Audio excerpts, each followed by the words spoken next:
韩国高分悬疑电影《震撼来袭》，这部改编自我国香港悬疑作品，知名男星李钟硕上线就领了盒饭。本片层层反转，全程高能，谋杀片段甚至让所有人瞠目结舌，不看到最后绝对猜不到真相。故事开始于一场看似意外，实则不是意外的事故。一辆大货车不慎发生了侧翻，繁华的马路上很快堵得水泄不通。男人因即将错过大订单的洽谈，刚想把头伸出车外准备吐槽，却险些被外卖小哥爆头。而小哥又冲他比出国际友好手势。面对外卖员的挑衅，本就心情不爽的男人更加来气。可当他追到了一处小胡同后，眼看即将追上，谁知一辆垃圾车又挡住去路。无奈之下，男人只能转入岔道。但当前方出现一名黑丝美女后，他郁闷的心情总算好了一些。可即便这样，就在外卖员的身影再次出现时，男人还是决定给对方一些教训。但小哥很快又驶进更小的胡同，男人见状只好选择倒车出去，可轮胎却陷进了一滩泥地。别无他法的男人被迫下了汽车，接着他狂按喇叭，试图让工地负责人给个说法。但这时一阵微风吹过，上面的横幅将油漆泼了下来，这瞬间让男人更加火冒三丈。可面对他大声的怒吼，工地负责人却根本不屑一顾。男人只好扯下横幅擦拭汽车，但却差点将脚手架扯下。可正当男人为此感到庆幸时，殊不知就在下一秒，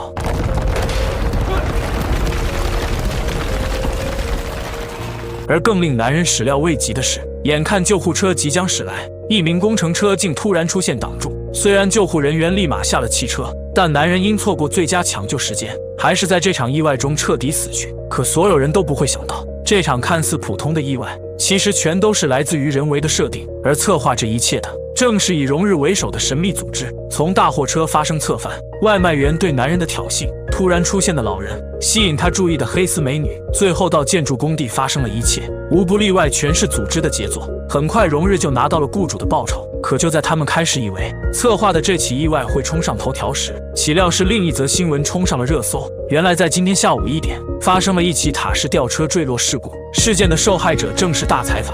与此同时，荣日也注意到了这则新闻，可敏感的他瞬间察觉到了异常，因为根据新闻报道的过程，对于如此毫无征兆的意外，他怀疑或许也是设计好的阴谋，并且能够做到这般天衣无缝的，大概率就是他们这行的清道夫。这是一个规模更大的组织，同时也是对他们最威胁的存在。而荣日之所以会产生怀疑，很大一部分原因在于3年前弟弟就因一次离奇意外，在一场车祸中彻底失去了性命，因此从那时起，荣日就认为清道夫盯上了他们。得知今天又发生了起离奇事故，荣日怀疑他们可能会成为目标，而他这个猜想很快也得到了验证。隔天一早，一名叫永善的客户联系了荣日，永善委托他们策划暗杀掉自己的父亲老朱。虽然荣日对此早已见惯不惯，但没想到对永善经过调查后，他却得知了一个惊天的事实：3年前永善的母亲死于一场车祸。由于警方在他的账户中发现了一笔500亿的秘密资金，当时作为检察官的老朱陷入了一场巨额的诈骗风波，因此外界便开始猜测，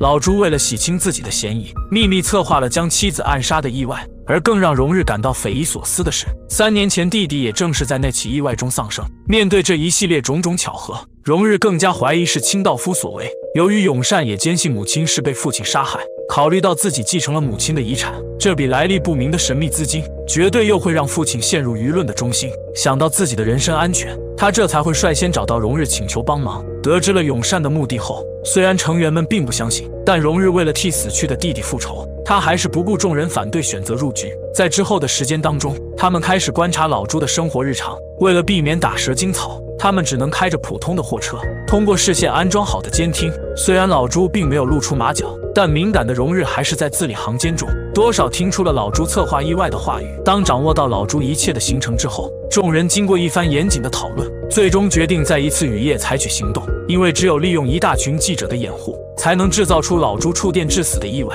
很快，等待的时机终于到来，男人将高压电缆混入了采访设备。当永善将父亲推出门口后，伪装成记者的点腕，趁别人不注意将灯光对准了监控镜头。接着在永善准备带父亲离开时，荣日瞅准时机，立刻下达了命令。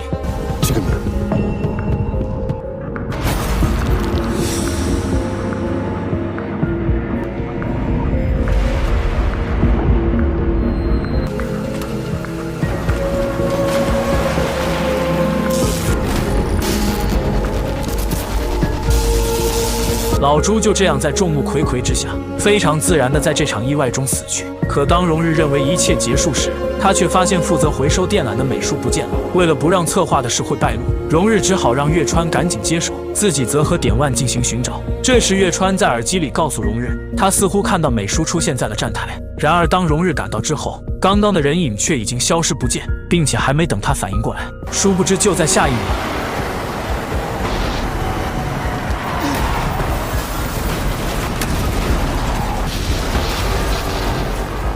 虽然荣日侥幸逃过了一劫，但队里的点万却还是不幸去世。如此猝不及防的意外事件，让敏感的荣日不禁怀疑，难道清道夫已经开始动手了吗？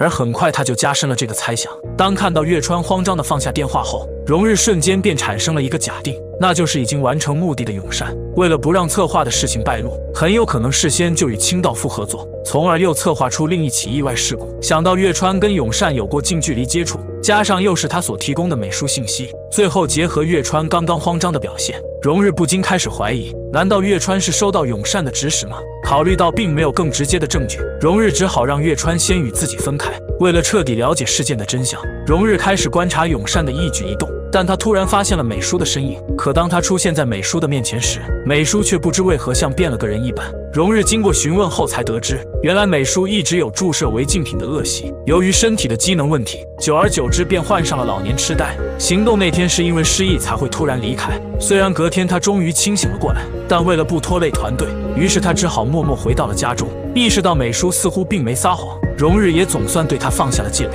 如此一来，月川和永善的嫌疑就变得更大。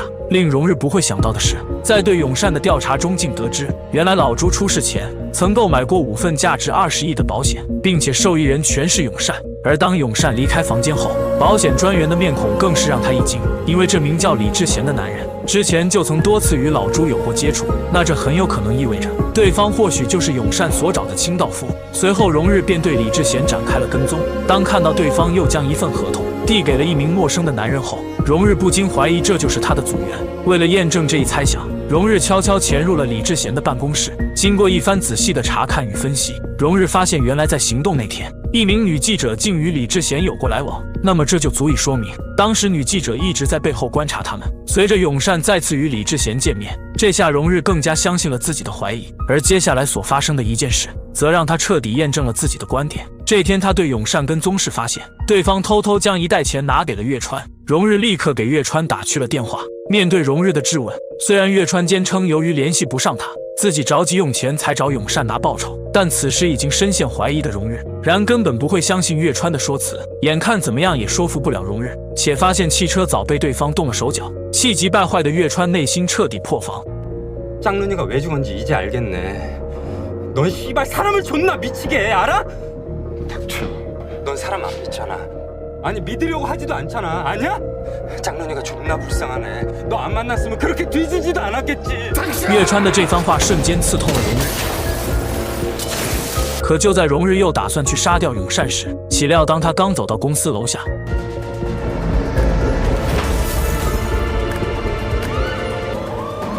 而还没等荣日反应过来，这时他就注意到了李志贤的身影。片刻后，又一起震惊的命案发生了。原来美叔也已经坠楼身亡。回想起刚刚李志贤打电话的行为，荣日瞬间意识到，清道夫已经开始逐一清除障碍，并且下一个目标指定就是自己。而这份不安很快变得更加浓烈，因为家里象征目标的棋子不见了。敏感惊慌的他经过一番思考，荣日只好决定先下手为强。接着他在李志贤必经的路上，偷偷设置了让起重机升到一定高度，因为那时阳光就会通过玻璃，从而折射到一名司机的脸上，届时司机就会躲闪不及撞上李志贤。而看到女记者也出现在了这里后，荣日暗自窃喜，这下能够一箭双雕。可令他万万不会想到的是，女记者竟突然向马路对面喊道：“阿爸！”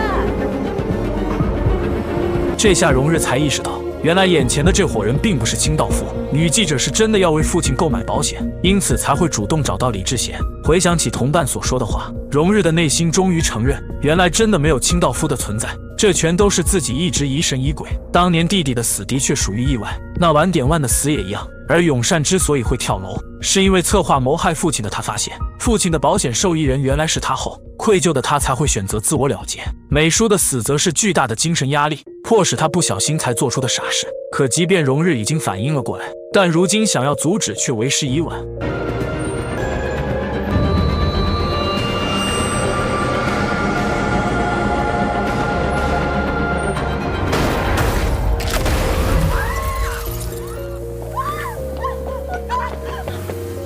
想到自己的多疑导致多名无辜人员惨死，根本无法接受的荣日只好愧疚地向警方进行自首。然而让人讽刺的是，虽然荣誉交代出了全部事实，但由于他的设计太过完美，因此根本没有证据足够支持，甚至警方一度认为太过荒唐。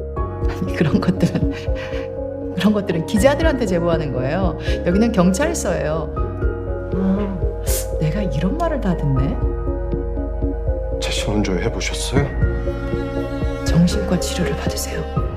제 말을 못 믿죠?